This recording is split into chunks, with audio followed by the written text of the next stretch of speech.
dua kalimat syahadat ini menjadi satu rukun. Kalau ditanya, mengapa dua kalimat syahadat ini menjadi satu rukun? Kenapa enggak rukun pertama syahadat la ilaha illallah, rukun kedua syahadat Muhammad Rasulullah? Maka kita katakan, apa tadi jawabannya? Karena dua kalimat syahadat ini adalah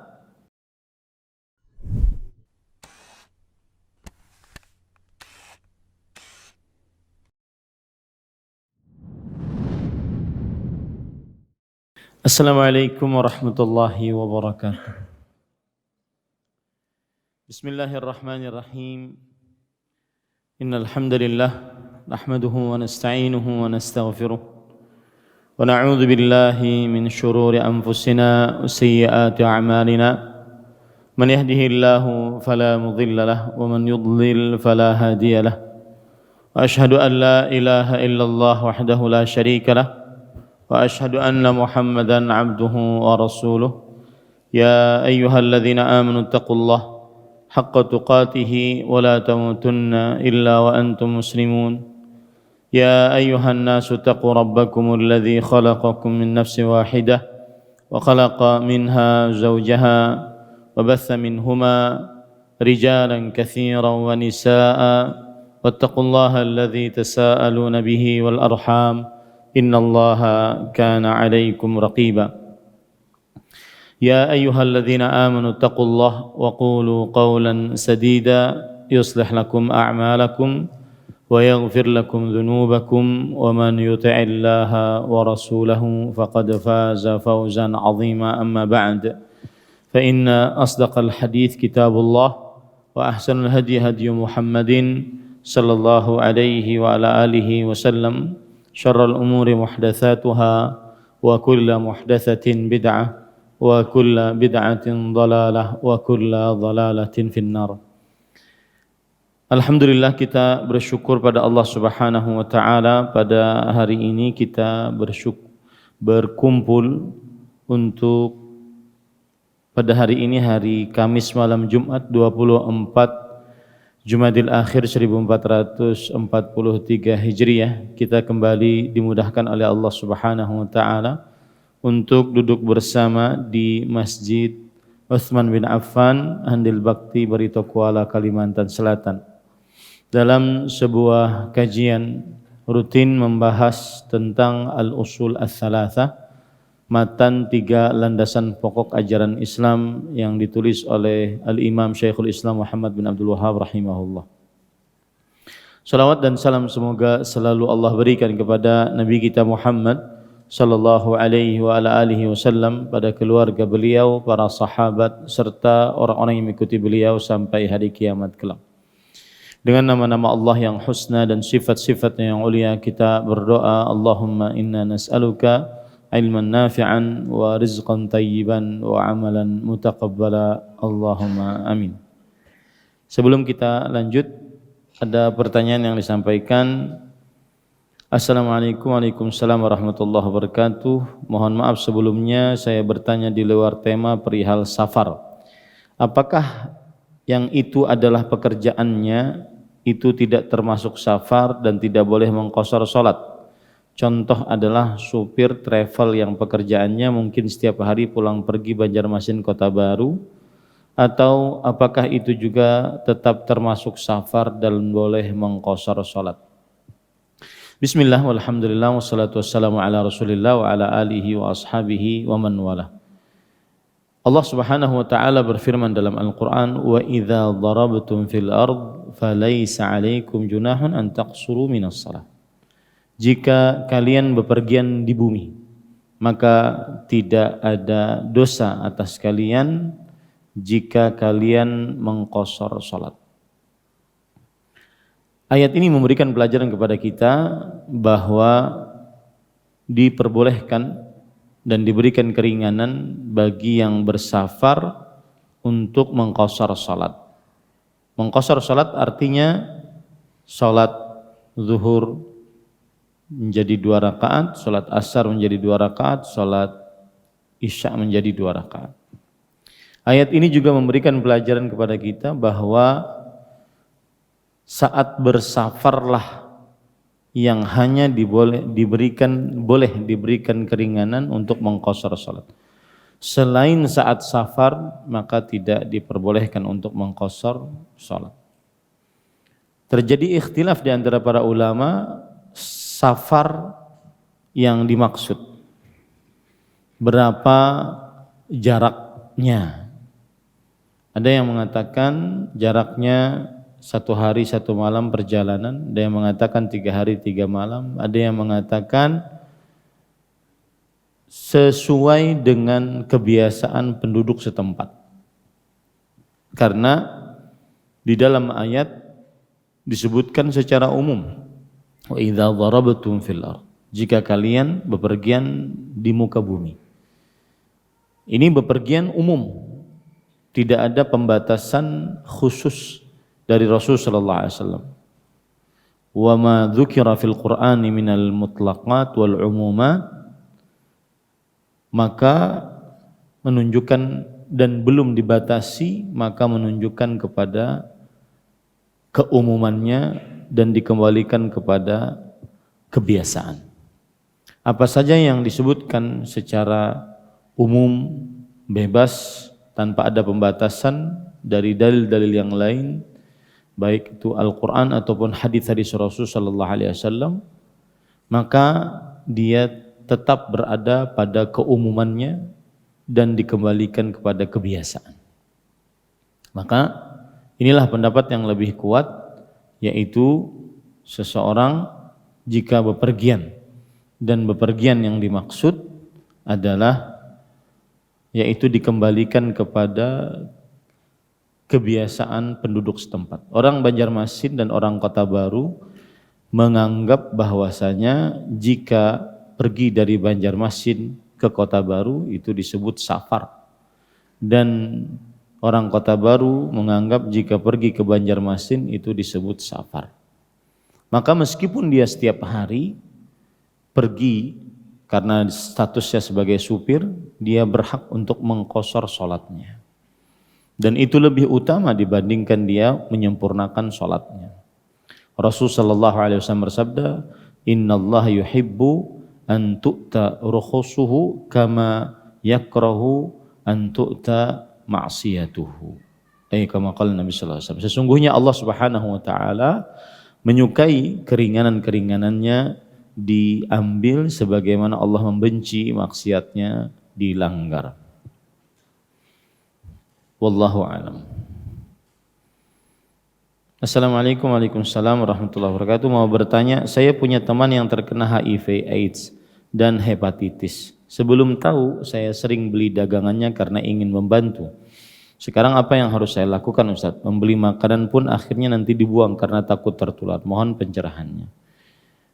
Kalau kita baca-baca literatur orang yang terkena HIV, orang yang terkena AIDS, maka tidak ada penularan pada HIV kecuali melalui darah ataupun melalui hubungan seksual. Adapun hidup serumah, bergaul, bahkan makan dari tempat yang sama, maka insya-Allah ta'ala tidak masuk ke dalam penularan. Maka tetaplah bergaul dengan orang-orang yang terkena HIV ataupun AIDS. Adapun hepatitis maka dikembalikan kepada ahli kesehatan, mungkin bisa lebih menjawabnya. Allahu a'lam. Baik. Kita masuk kepada pembacaan matan al-usul ats-tsalatsah wa adillatuhu, yaitu matan 3 landasan pokok dasar akidah Islam dan dalil-dalilnya. Penulis rahimahullahu ta'ala berkata, al-aslu tsani, pokok ajaran Islam yang kedua, ma'rifatu dinil islami bil adillah, mengenal ajaran agama Islam dengan dalil-dalil. Wa huwal istislamu lillahi bitauhid, dan Islam adalah menyerahkan diri kepada Allah dengan mentauhidkannya, yaitu menjadikan Allah Subhanahu wa taala satu-satunya yang dimaksud dalam beribadah. wal inqiyadu lahu bitta'ah, dan tunduk kepadanya dengan mengerjakan ketaatan, wal bara'atu wal khulusu minasyirki wa ahli, dan berlepas diri, membersihkan diri dari kesyirikan dan pelaku-pelakunya. Pada pertemuan sebelumnya kita sudah sampai perkataan penulis di sini, yaitu Islam ada 3 poin. Mentauhidkan Allah Subhanahu wa taala, tunduk patuh dengan mengerjakan ketaatan kepada Allah Subhanahu wa taala, dan berlepas diri dari kesyirikan dan pelakunya. Baik. Kemudian kita lanjut apa yang disebutkan oleh penulis. Wa huwa thalathu maratiba al-islamu wal imanu wal ihsanu. Yang artinya, dan Islam, maksudnya agama Islam, ada 3 tingkatan. Yang pertama Islam, kemudian yang kedua iman, kemudian yang ketiga ihsan. Inilah tingkatan-tingkatan agama Islam. Para penganut agama Islam tidak mungkin keluar dari 3 tingkatan ini. Para penganut agama Islam tidak mungkin keluar dari salah satu dari 3 tingkatan ini. Dan setiap muslim kadang dia berpindah dari hanya tingkatan keislaman, bisa naik kepada tingkatan keimanan, bisa naik kepada tingkatan keihsanan, bisa turun lagi jadi ihsan menjadi iman, bisa turun menjadi iman menjadi Islam. Yang jelas setiap muslim penganut ajaran agama Islam tidak lepas dari salah satu 3 tingkatan ini. Dan tingkatan yang paling pertama dalam agama Islam adalah Islam. Kemudian yang pertengahan adalah iman. Kemudian yang paling tinggi adalah ihsan. Dan barang siapa yang sudah sampai kepada yang paling tinggi, maka dia pasti sampai kepada yang sebelumnya. Siapa yang sampai kepada iman, pasti dia sampai kepada Islam. Siapa yang sampai kepada ihsan, pasti dia sampai kepada Islam dan iman. Makanya bisa dikatakan setiap orang yang muhsin, orang yang sampai kepada derajat ihsan, pasti dia mukmin. Dan setiap yang mukmin pasti dia muslim. Adapun orang yang muslim, maka tidak lazim baginya untuk menjadi orang beriman. Adapun yang muslim, bisa saja dia belum sampai derajat iman. Bisa saja dia belum sampai derajat iman. Jadi kalau kita perhatikan,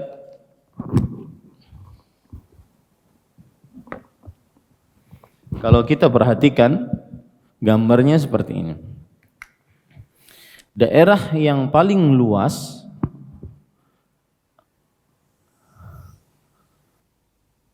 adalah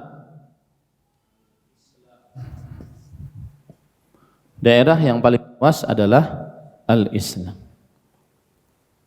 Kemudian setelah itu dia mengecil Al-Iman. Setelah itu dia mengecil Al-Ihsan.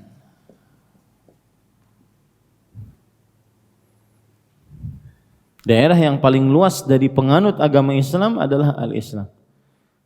Setiap yang muslim, maka tidak mesti dia mencapai derajat iman, apalagi mencapai derajat ihsan. Tetapi setiap yang ihsan, pasti dia beriman dan pasti dia muslim. Ya, makanya tadi dikatakan Al-muhsinu mu'minun.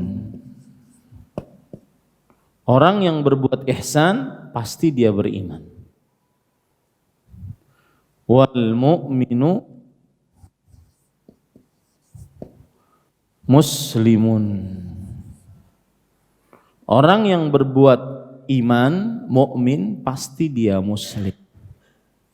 Tetapi tidak setiap muslim pada derajat keimanan. Dan tidak setiap mukmin sampai kepada derajat keihsanan. Allah Subhanahu wa taala berfirman tentang hal ini. Qalatil a'rabu amanna qul lam tu'minu walakin qulu aslamna.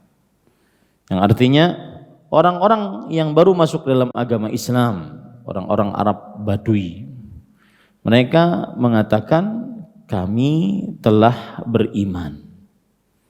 Maka Allah Subhanahu wa taala mengingatkan, kalian belum beriman, tetapi ucapkanlah kami telah berislam. Nah, lihat di situ. Ya, tidak semua yang Islam sampai kepada derajat iman. Dan tidak semua yang iman sampai kepada derajat ihsan. Tapi siapa yang berbuat ihsan atau disebut dengan muhsin, maka dia pasti beriman. Siapa yang beriman, pasti dia mengerjakan Islam. Itu disebutkan oleh Allah Subhanahu wa taala pada surat Al-Hujurat ayat 14. Kemudian ahibati fillah afanillah wa iyyakum,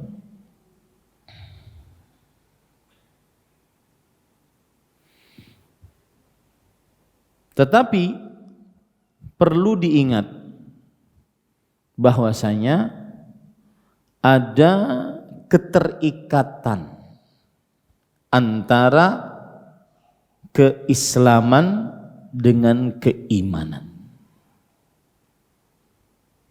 Tidak sempurna keislaman seseorang tanpa keimanan, dan tidak sempurna keimanan seseorang tanpa keislaman. Ini poin harus diingat baik-baik. Ada keterikatan antara keislaman dengan keimanan. Para ulama mengatakan al-Islam wal imanu mutalaziman.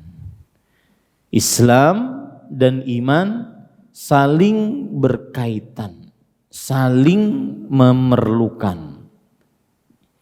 Maka orang yang beragama Islam harus ada iman sehingga keislamannya benar. Dan orang yang beriman harus mengerjakan keislaman sehingga keimanannya benar.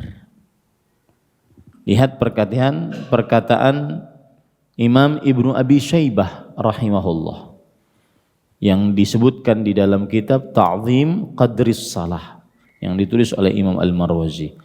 La yakunul islamu illa bi iman wala imana illa bi islam. Saya tulis ya. Ini poin pertama tadi ya, bahwa setiap yang berbuat ihsan pasti mukmin, setiap mukmin pasti muslim. Tetapi tidak semua muslim sampai kepada derajat iman, apalagi sampai kepada derajat ihsan. Ini poin pertama harus diingat. Yang kedua, yaitu perkataan Imam Ibnu Abi Syaibah rahimahullah. Beliau mengatakan, la islama illa bi iman. Tidak ada keislaman kecuali ada iman. Wala iman illa bi, dan tidak ada keimanan kecuali dengan Islam. Ini perkataan Imam Ibnu Abi Syaibah rahimahullahu taala.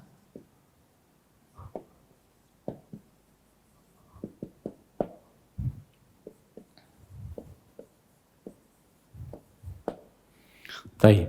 Tidak ada keislaman tanpa keimanan, tidak ada keimanan tanpa keislaman. Enggak mungkin ada Islam tanpa iman. Dan tidak mungkin ada iman tanpa Islam. Nah, yang dipertanyaan mungkin adalah apa itu iman? Ma huwal iman? Wa ma huwal Islam? Itu iman, apa itu Islam?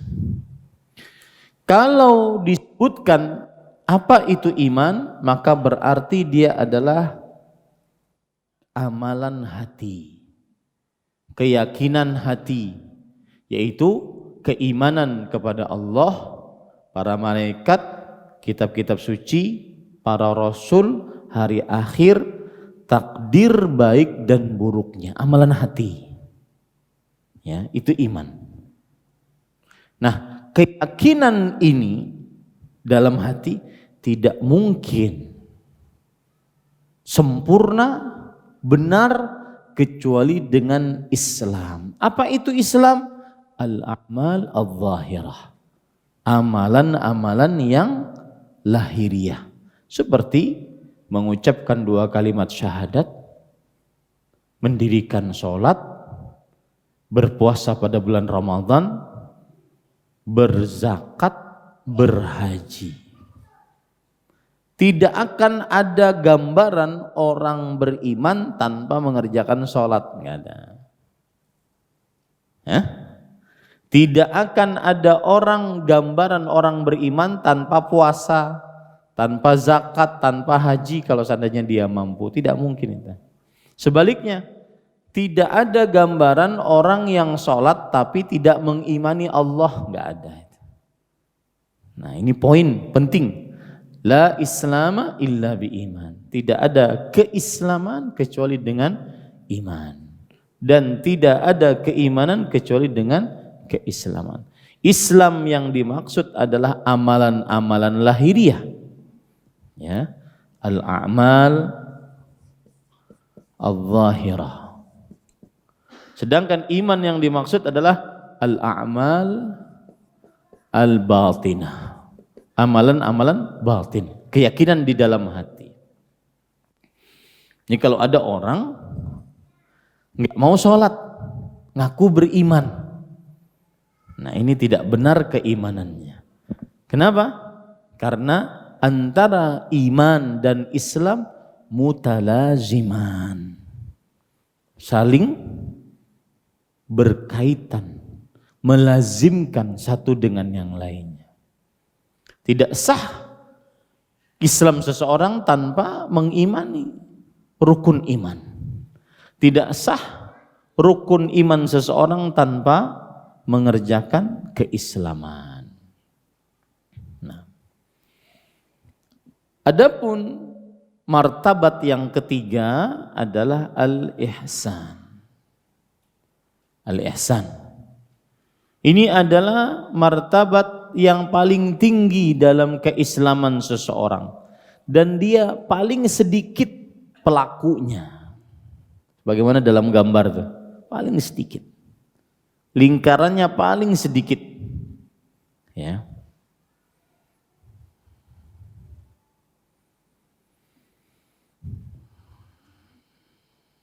Taib. Kalau ada orang bertanya, apa dalil tentang 3 tingkatan ini? Islam, iman, ihsan. Apa dalilnya? Dalilnya hadis Rasul sallallahu alaihi wasallam, riwayat Bukhari dari Abdullah bin Umar radhiyallahu anhuma. Beliau menceritakan bahwa Nabi Muhammad sallallahu alaihi wasallam didatangi oleh Jibril. Dan Jibril bertanya, "Ya Muhammad, akhbirni anil Islam, akhbirni anil iman, akhbirni anil ihsan." Wahai Muhammad sallallahu alaihi wasallam, beritahukan kepadaku tentang Islam, tentang iman, tentang ihsan. Beritahukanlah kepadaku. Akhirnya diberitahukan oleh Rasulullah, al-Islam an tashhada an la ilaha illallah wa anni rasulullah wa tuqimas shalah wa tu'tiyaz zakah wa tasuma ramadan wa tahujjal bait in istata'ta ilaihi sabila. Islam mengerjakan rukun-rukun Islam, amalan-amalan lahiriah. Al-iman an tu'mina billah wa malaikatihi wa kutubihi wa rusulihi wal yawmil akhir wa tu'mina bil qadri khairi wa syarrih. Dan beriman adalah kamu beriman kepada Allah, para malaikatnya, kitab-kitabnya, para rasulnya, hari akhir, dan beriman kepada takdir baik dan buruknya.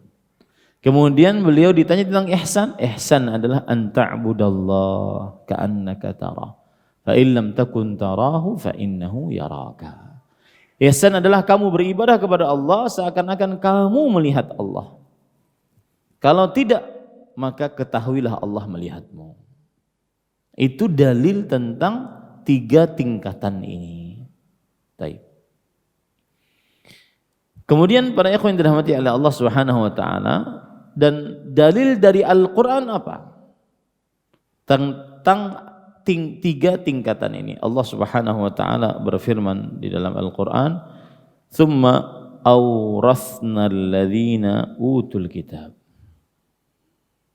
Tsumma awratsnal ladzina istafaina min ibadina faminhum zalimun li nafsihi wa minhum muqtasid wa minhum sabiqun bil khairat biiznillah dzalika huwal fadlul kabir. Surat Fatir ayat 32. Fatir ayat 32. Yang artinya kemudian kitab itu kami wariskan kepada orang-orang yang kami pilih dari hamba-hamba kami. Lalu di antara mereka ada yang menganiaya dirinya sendiri. Ini Islam yang paling rendah. Dan di antara mereka ada yang pertengahan, itu iman. Dan di antara mereka ada yang lebih dahulu berbuat kebaikan dengan izin Allah, itu ihsan. Ya. Surat Fatir ayat 32. Nah.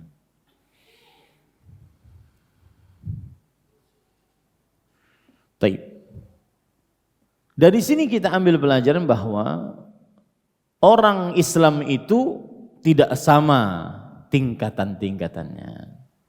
Bahkan tingkatan itu tidak stagnan dalam satu kali hidup manusia.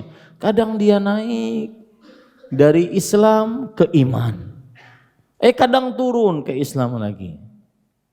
Kadang dia naik dari Islam langsung ke ihsan. Kadang turun lagi ke iman. Ya, ini menunjukkan bahwa tingkatan keislaman seseorang berbeda-beda dan perbedaan itu dinamis, naik turun sesuai dengan keimanan dan amal saleh seseorang. Nah. Kemudian penulis mengatakan, nah ini perhatikan. Beliau mengatakan, Syekhul Islam Al-Imam Muhammad bin Abdul Wahhab rahimahullah berkata, wa kullu martabatin laha arkan. Dan setiap tingkatan dari Islam, iman dan ihsan mempunyai rukun. Mempunyai apa? Rukun. Apa itu rukun? Secara bahasa, ar-ruknu huwal janibul aqwa. Secara bahasa rukun itu adalah bagian yang paling kuat. Bagian yang paling kuat. Dari masjid ini, bagian yang paling kuat adalah pondasinya. Bagian yang paling kuat adalah struktur-strukturnya, tiang-tiangnya. Itu rukun namanya. Secara bahasa, rukun itu apa? Al-janibul aqwa. Berarti kalau kita kata rukun Islam, bagian paling kuat dalam Islam. Rukun iman, bagian kuat paling kuat dalam iman. Adapun secara istilah syariat, terutama dalam ilmu usul fikih, ar-ruknu huwa ma la yatimmu illa bihi. Sesuatu yang tidak sempurna kecuali dengannya. Al-Fatihah rukun salat. Salat tidak sempurna kecuali dengan Al-Fatihah. Ijab qabul, rukun ijab qabulnya. Tidak sah pernikahan kecuali dengan rukunnya, ijab qabulnya. Paham ya? Nah, ini menunjukkan bahwasanya rukun adalah sesuatu yang tidak sempurna kecuali dengannya. Nah, ketika penulis mengatakan kullu martabatin laha arkan, setiap tingkatan Islam, iman, ihsan mempunyai rukun. Islam ada rukunnya, ada sesuatu yang tidak sempurna kecuali dengannya. Tidak sempurna keislaman seseorang kecuali dengannya. Tidak sempurna keimanan seseorang kecuali dengannya. Tidak sempurna ihsan seseorang kecuali dengannya. Baik. Kemudian penulis mengatakan fa arkanul islami khamsatun, maka rukun-rukun Islam ada 5 yang tidak sempurna keislaman kecuali dengannya, tidak tetap keislaman kecuali dengannya.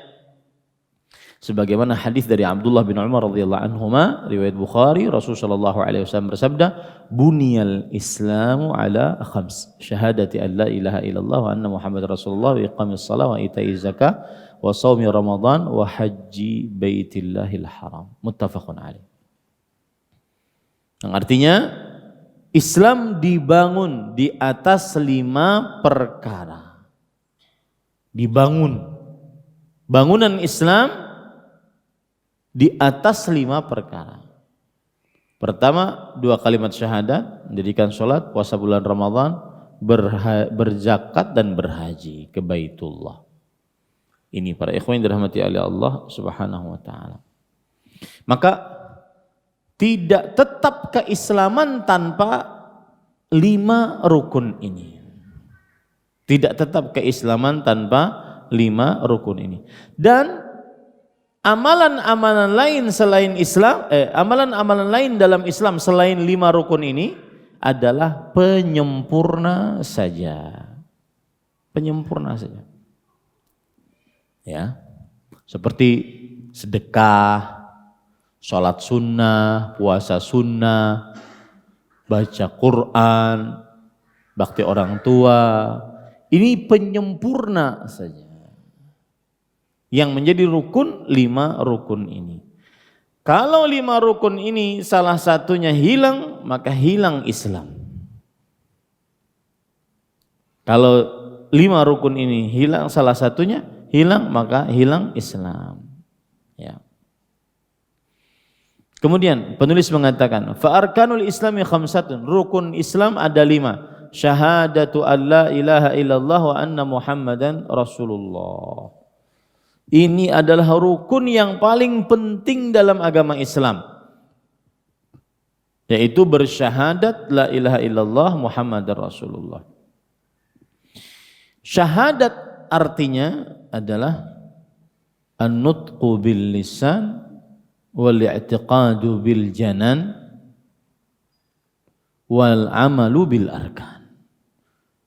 Bersyahadat artinya adalah mengucapkan dengan lisan, meyakini seyakin-yakinnya di dalam hati, dan mengamalkan konsekuensi-konsekuensinya dengan anggota tubuh. Ini namanya bersyahadat. Syahadatu an la ilaha illallah. Ya.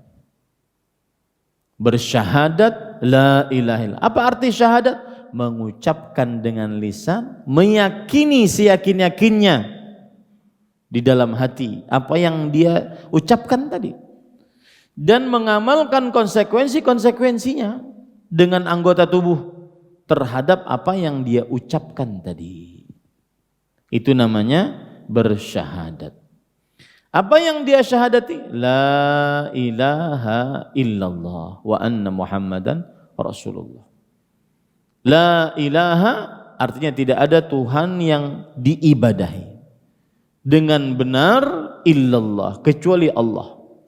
Dia ucapkan itu dengan lisannya, dia yakini seyakin-yakinnya dengan hatinya, dan dia amalkan dengan anggota tubuhnya konsekuensi-konsekuensi la ilaha illallah.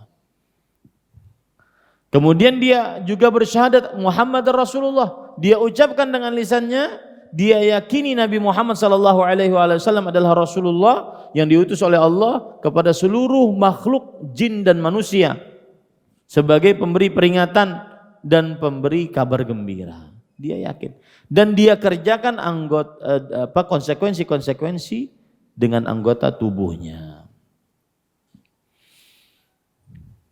Dan inilah pokok yang paling agung yang harus diketahui oleh seorang muslim.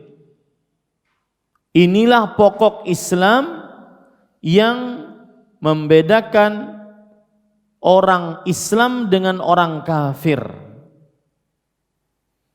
Inilah pokok Islam yang membedakan antara orang Islam dengan orang kafir. Orang Islam mempunyai ajaran dasarnya. Apa itu? Meyakini hanya Allah paling berhak diibadahi dan meyakini Nabi Muhammad sallallahu alaihi wasallam adalah Rasulullah sallallahu alaihi wa ala alihi wasallam. Baik.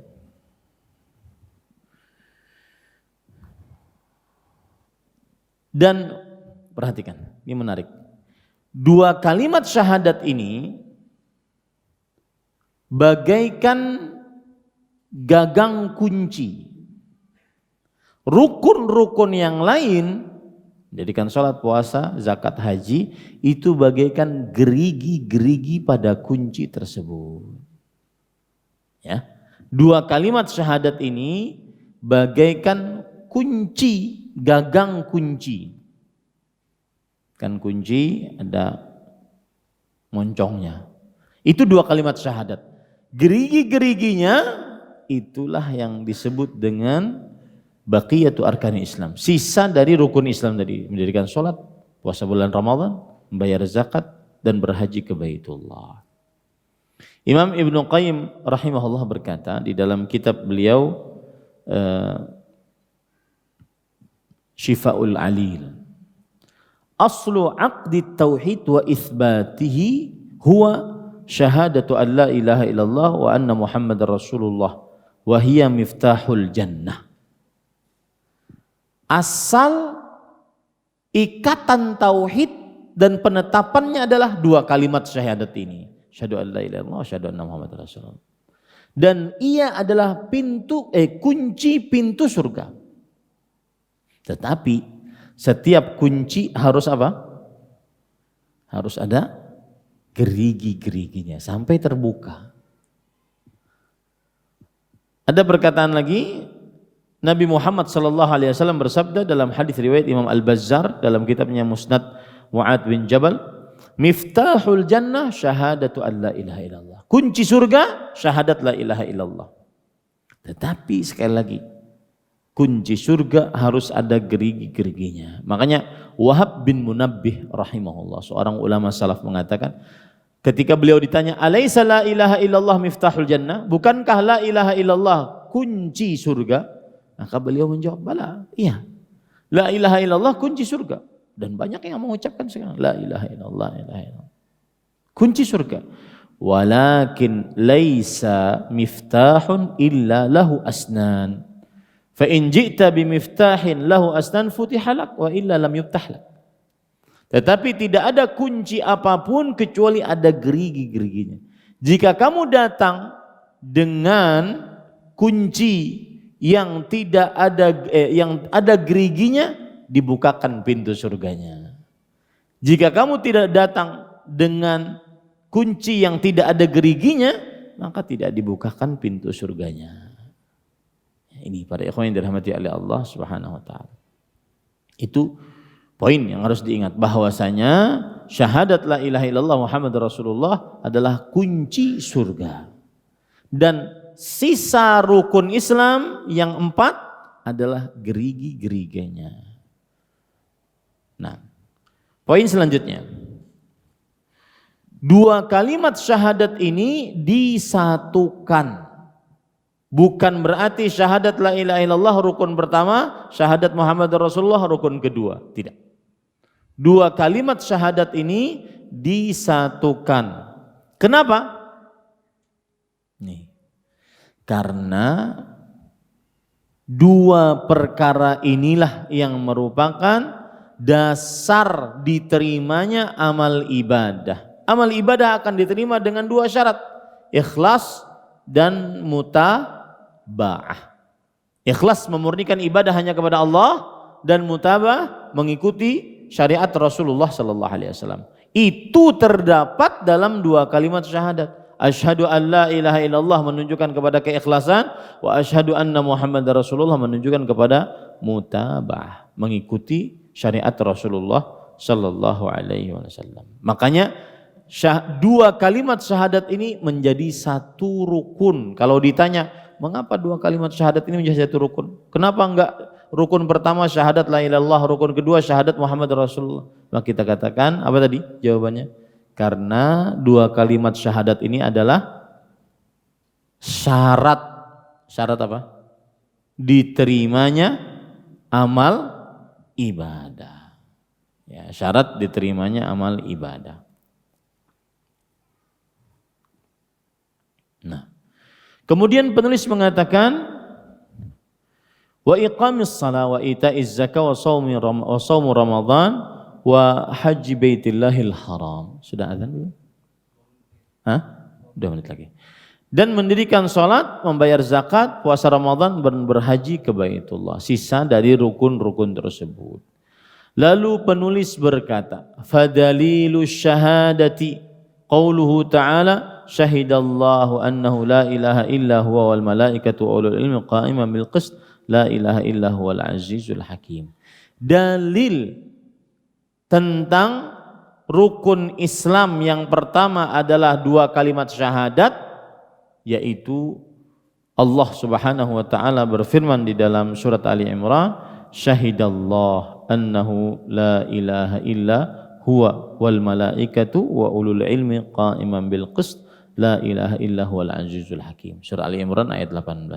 Yang artinya Allah bersyahadat. Lihat di situ, dalilnya ada kata syahadat, bahwa tidak ada Tuhan yang berhak diibadahi kecuali Dia. Dan juga para malaikat bersyahadat akan hal itu. Dan juga orang-orang yang berilmu bersyahadat akan hal itu.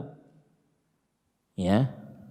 Tegak dengan kebenaran. La ilaha illa huwal azizul hakim. Tidak ada Tuhan yang berhak diibadahi kecuali Allah yang maha perkasa dan maha bijaksana. Baik, kita lanjutkan para ikhwan yang dirahmati oleh Allah Subhanahu wa taala. Tadi penulis mengatakan fadalilus syahadah. Dalil syahadat. Syahadat apa? La ilaha illallah. Apa dalilnya? Bahwa syahadat itu la ilaha illallah. Yaitu firman Allah dalam surat Ali Imran ayat 18, syahidallah. Allah yang bersyahadat. Dan ini syahadat paling agung. Karena Allah sendiri yang bersyahadat. Makanya Allah berfirman dalam Al-Quran, Qul ayyu syai'in akbaru syahadah, qulillah. Katakan wahai Muhammad, syahadat apa yang paling agung, paling besar? Maka Allah menjawab, Allah. Syahadat Allah yang paling agung. Allah bersyahadat. Kemudian alla ilaha illallah, bahwa tidak ada Tuhan yang berhak diibadahi kecuali Dia. Wal malaikah, dan para malaikat juga bersyahadat. La ilaha illallah.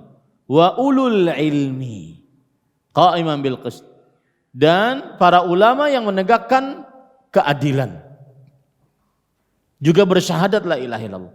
Di sini terdapat keistimewaan orang yang berilmu. Mengapa? Syahadat orang yang berilmu digandengkan dengan syahadat siapa? Syahadat siapa? Malaikat dan Allah.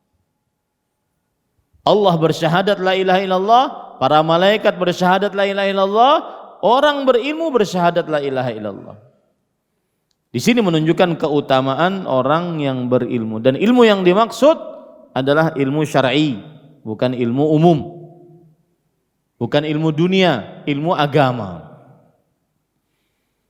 Dan tidak disebutkan kata ilmu di dalam ayat-ayat Al-Quran atau hadis dari Rasul sallallahu alaihi wasallam tentang keutamaannya, kecuali yang dimaksud adalah ilmu agama.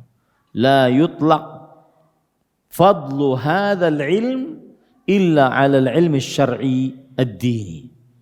Tidak disebutkan keutamaan ilmu kecuali yang dimaksud adalah ilmu syariat, ilmu agama Islam. Kemudian penulis mengatakan wa ma'naha, makna la ilaha illallah, la ma'buda bihaqqin illallah. Makna la ilaha illallah ini kan syahadat. Kita sekarang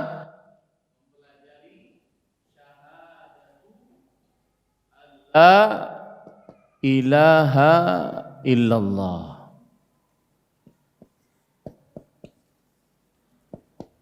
La ilaha illallah. Makna dari syahadat la ilaha illallah adalah, perhatikan, la sama ilah menjadi ma'bud, ditambahi dengan bihaqqin illallah. Saya besarkan saja biar lebih enak. La turunannya la sama,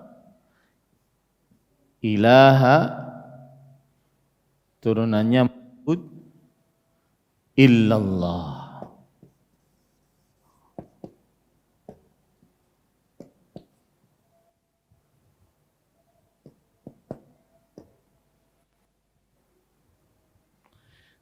Tidak ada la.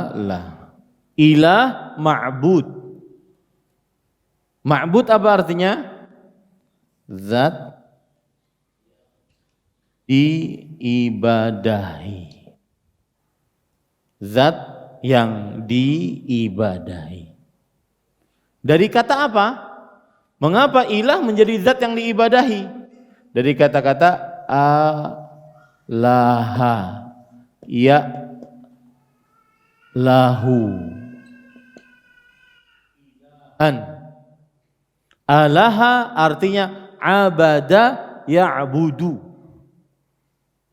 abada ya'budu, ma'bud, zat yang diibadahi.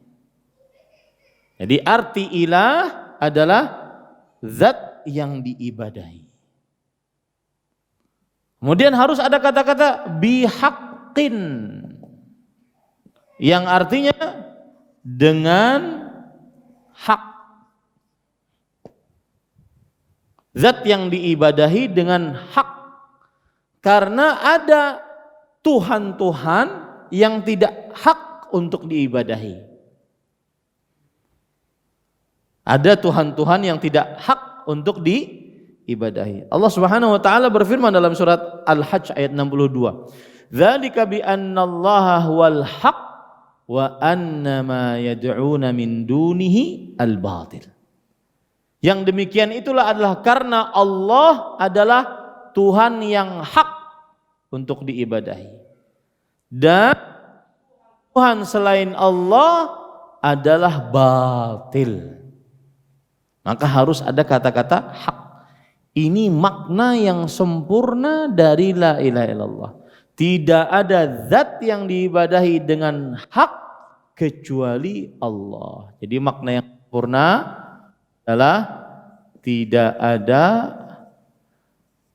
zat yang diibadahi dengan hak kecuali Allah.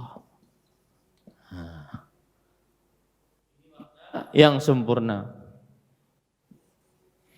Nanti timbul pertanyaan, mengapa kita tidak artikan dengan tidak ada Tuhan selain Allah?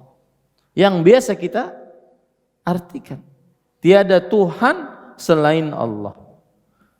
Maka kalau cuma tiada Tuhan selain Allah, tidak ada zat yang diibadahi. Tidak ada Tuhan selain Allah, maka ini mendustakan Al-Quran. Dan ini mendustakan realita. Karena ada Tuhan selain Allah yang diibadahi oleh manusia. Ada Tuhan Fir'aun yang diibadahi oleh manusia. Matahari, bulan yang diibadahi oleh manusia. Yesus, Uzair, salib. Bahkan di tengah kaum muslimin pun ada Tuhan yang diibadahi selain manusia. Kuburan, jimat, pohon, ada Tuhan yang diibadahi selain manusia. Makanya harus ada kata-kata tidak ada Tuhan yang apa? Hak. Ini haknya dari mana tadi? Yang saya sebut Hajj ayat 62. Karena banyak Tuhan yang diibadahi selain Allah. Banyak Tuhan. Dan hanya Tuhan Allah yang hak untuk diibadahi. Hanya Tuhan Allah yang hak untuk diibadahi. Paham ya? Jadi kalau seandainya tidak ada Tuhan, harus ditambahi dengan yang hak.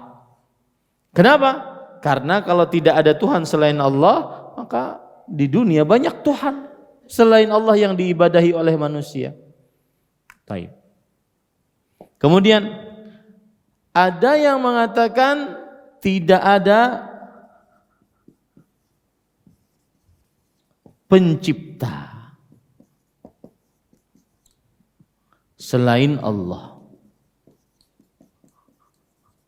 Kata mereka, la ilaha illallah, maksudnya adalah la qadira 'ala al-ikhtira' illallah. Tidak ada yang maha kuasa atas penciptaan kecuali Allah. Makanya mereka mengatakan tidak ada pencipta selain Allah. Maka kita katakan ini tidak menjadikan seorang muslim seseorang menjadi muslim. Kenapa? Karena Abu Jahal, Abu Lahab, Umayyah bin Khalaf, Uqbah bin Abi Mu'aid, orang-orang kafir Quraisy meyakini ini. Tidak ada pencipta selain Allah. Dalam surat Luqman ayat 25 Allah berfirman, "Wala in sa'altahum man khalaqas samawati wal arda la yaqulunna Allah." Jika kamu wahai Muhammad sallallahu alaihi wasallam bertanya kepada mereka, orang-orang kafir Quraisy, siapa yang menciptakan langit dan bumi? Sungguh mereka akan benar-benar menjawab Allah. Berarti mereka meyakini pencipta adalah Allah. Kalau begitu apa bedanya kita dengan mereka? Nah, bedanya pada ini. Pada ibadah.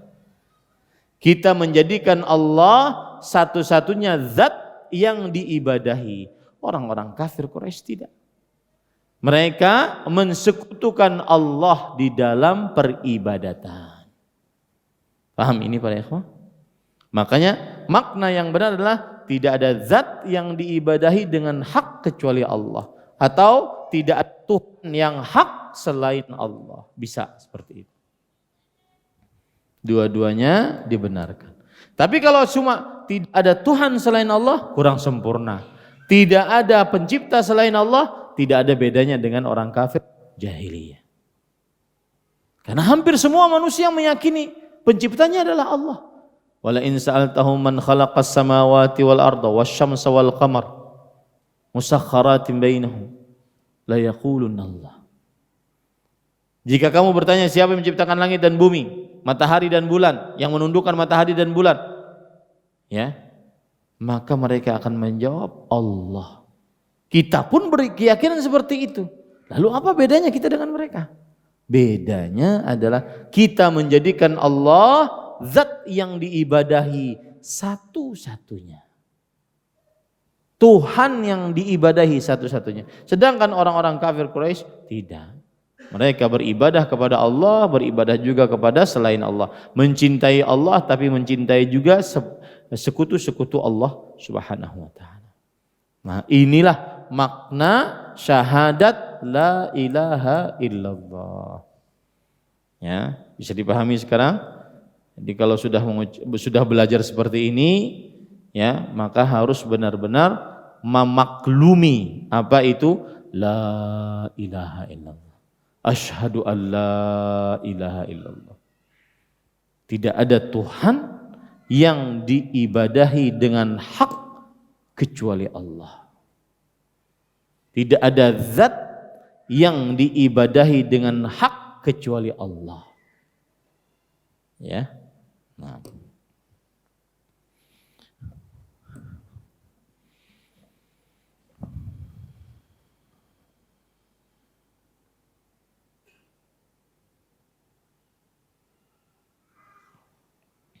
Terakhir sebelum kita tutup kajian ini, tauhid atau makna syahadat la ilaha illallah yang seperti inilah yang dibawa dakwahnya oleh para rasul.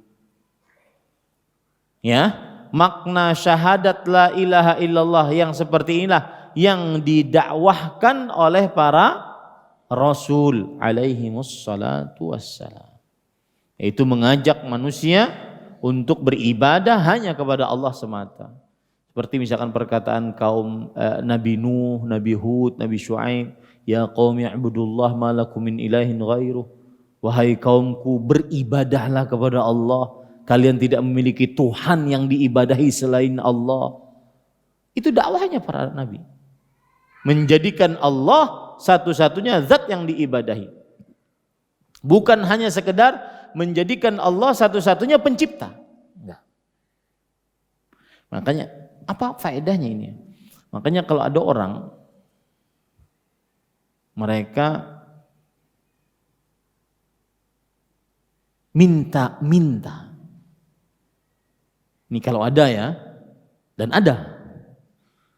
Minta-minta kepada orang yang sudah mati. Lalu dinasihati. Ini tidak boleh. Minta kepada orang yang sudah mati kesyirikan. Berdoa kepada orang yang sudah mati kesyirikan. Tidak boleh. Maka mereka akan mengatakan, ini bukan kesyirikan. Karena kami masih menganggap Allah lah yang maha pencipta. Allah lah yang maha pengatur. Allah lah yang maha berkuasa. Nah, itu akibat tadi. Berbeda memahami makna la ilaha illallah. Akhirnya praktek di lapangan pun berbeda. Boleh pakai jimat selama masih meyakini Allah maha pencipta. Boleh minta kepada orang mati selama masih meyakini Allah maha pencipta, kata mereka. Sebab apa? Sebab mereka keliru atau berbeda memahami la ilaha illallah. Mereka memahaminya tiada Tuhan pencipta selain Allah.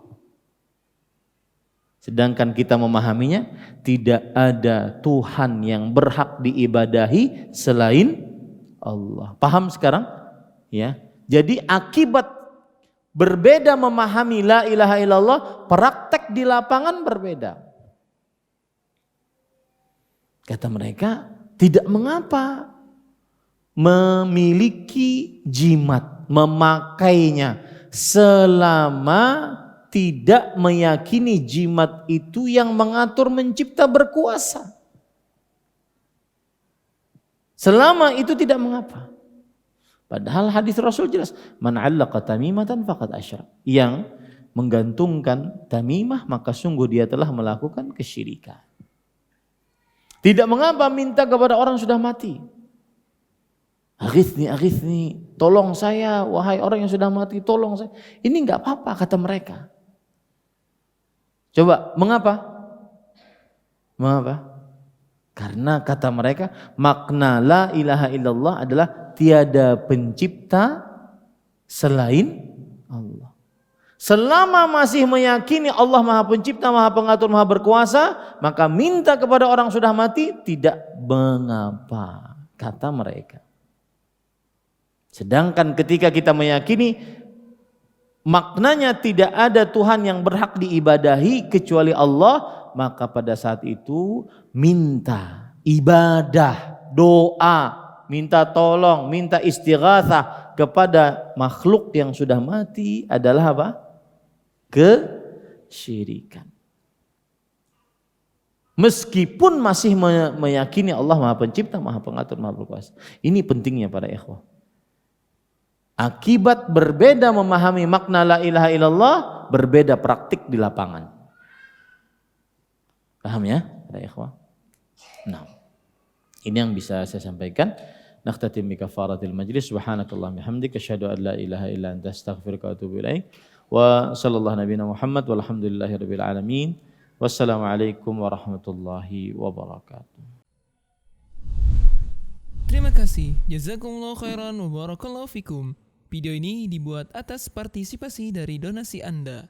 Semoga menjadi amal jariah bagi Anda semuanya.